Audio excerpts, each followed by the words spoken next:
Hello and welcome back to the channel. This is the third video of the Rajasthan travel series. I am a travel enthusiast and I create videos wherever I go. So this time I'll be taking you to Udaipur, popularly known as the city of lakes, then a short trip to Chittorgarh, and finally to the beautiful town of Kumbhalgarh. So this video is divided into three parts. First part is where you all can go in Udaipur.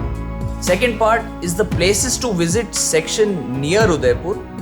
And the third part is indulgence in food, which will be put in the description box below. So let's start with Udaipur first. Before I start this video, don't worry, this video was shot before the second wave hit the country. I had gone to Udaipur in March. So this city is surrounded by lakes, 6 to be exact, and the most famous of them all, Lake Pichola. Lurking in the background is the famous city palace, built over a period of 400 years and considered the largest of its type in Rajasthan. There's a fun fact, the entry fee to the city palace courtyard is just 30 rupees, but the parking fee is 350 rupees. Well, there is a hack for you to park your vehicle free of cost near the city palace. I'll put a link in the description below so that you find it and not fret about paying 350 rupees. Now cars don't go up to the city palace, so walking is the best option. Walk along the path and see the beautiful Taj Lake Palace and Jug Mandir, which we will get to later in the video. Walk up to the top and you enter the courtyard of the city palace.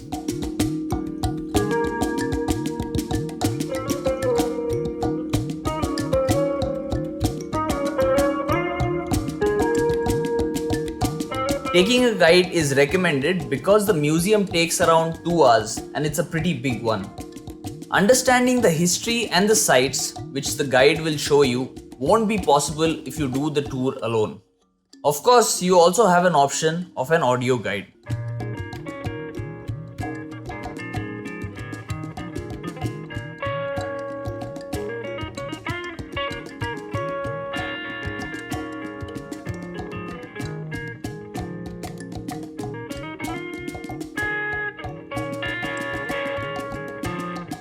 You can take your cameras, your gimbals, your tripods, and whatever electronic equipment you want.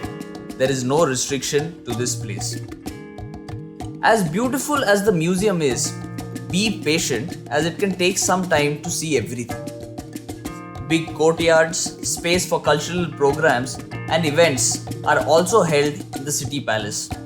Such is the grandeur of this place. Now with this, let's go back into history.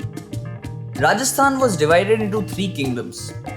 Mewar, which includes the present-day districts of Bhilwara, Chittorgarh, Pratapgarh, Udaipur, founded by Bappa Rawat. The second is called Marwar, which includes the present-day districts of Barmer, Jalore, Jodhpur, Nagaur, and Pali. And the third, Malwa, which is the current state of Madhya Pradesh and some parts of southeast Rajasthan. When you are in City Palace, the guides and the people there will tell you that they are proud of this Mewar kingdom which was never annexed. They proudly tell you that they were valiant fighters.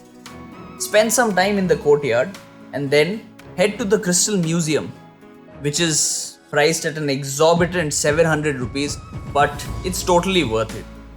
Unfortunately, no photos or filming is allowed since it houses precious antiques.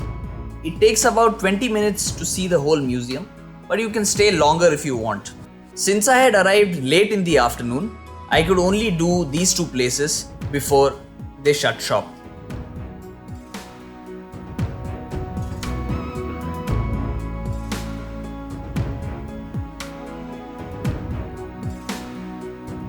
Fast forward to the next day, a lot of things were planned. So the first trip was to the Jheel Ginger Cafe Bar and Bakery. This is a 10-minute walk from the city palace. This city is famous for its cafes, so don't miss it. This cafe is on Gangaur Ghat, one of the many ghats near City Palace. The food is amazing, but the view is even more stunning. Now we head back to the city palace again, but not to see the palace, but to check out Jag Mandir. Now to get to Jag Mandir, the only option you have is by a boat. The boat takes you around the lake and drops you at Jag Mandir. Some context on Jag Mandir. It's a palace built on a tiny island. So you've got 30 minutes here, so you can either relax, have a drink at one of the restaurants, or just walk around the tiny island.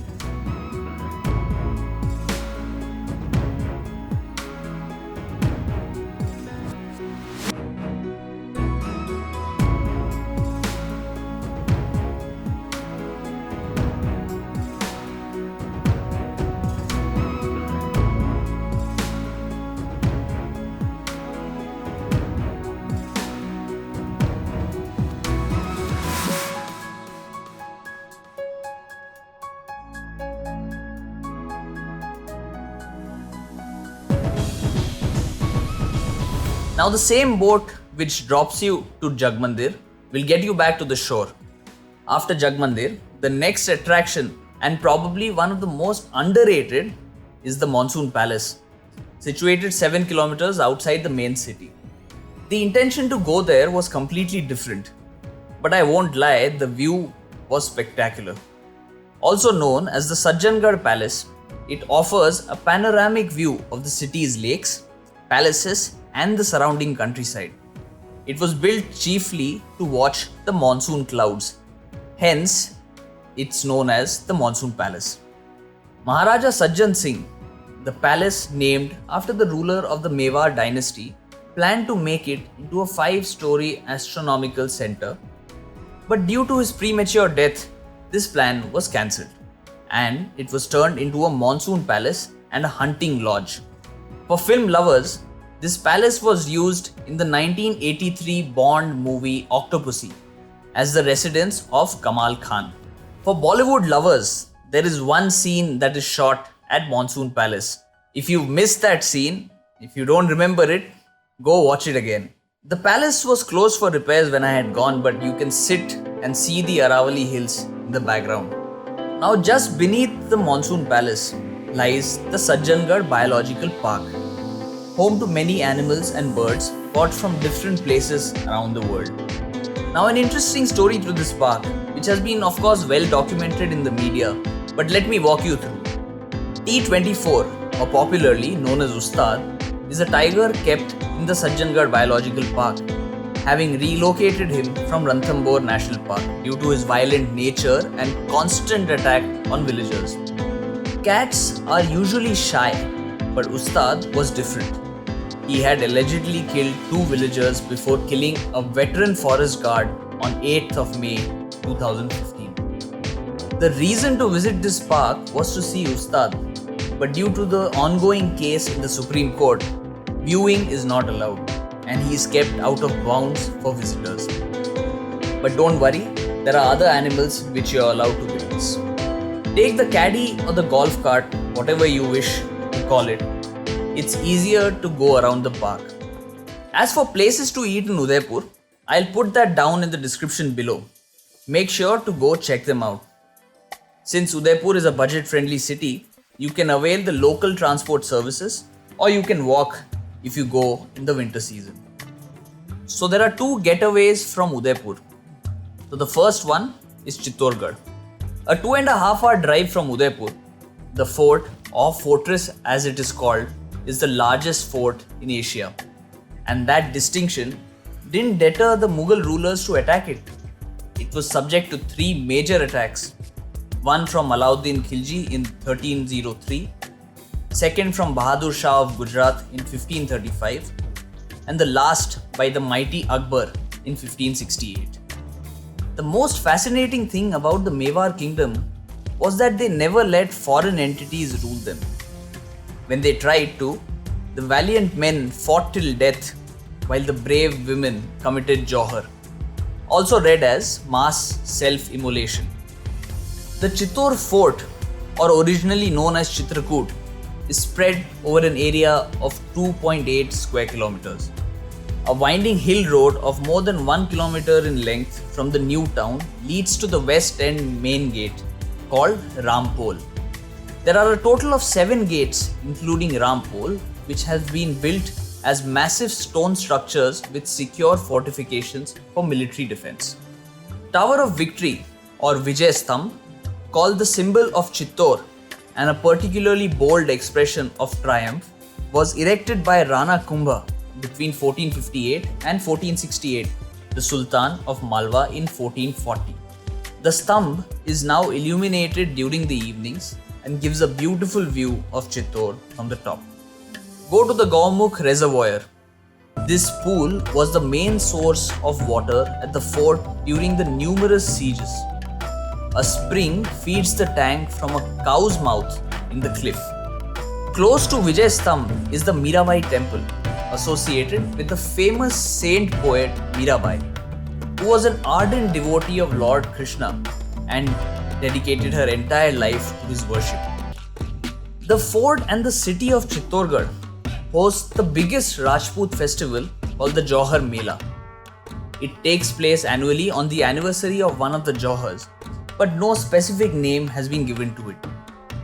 It is generally believed that it commemorates Padmavati's Johar, which is most famous. Besides looking at the structures, you can stick around for the sound and light show if you want a recap of the vast history of this place. And this was the most important fort after Chittorgarh in the Mewar dynasty. Also the second largest fort in India after Chittorgarh, and the second longest wall in the world after the Great Wall of China. A warning for you all, it's a steep climb to the top, so take short breaks in between. There are benches for everyone to sit. It's built on a hilltop 3600 feet above sea level. The perimeter walls extend 36 kilometers, making it, like I said, the second longest wall in the world.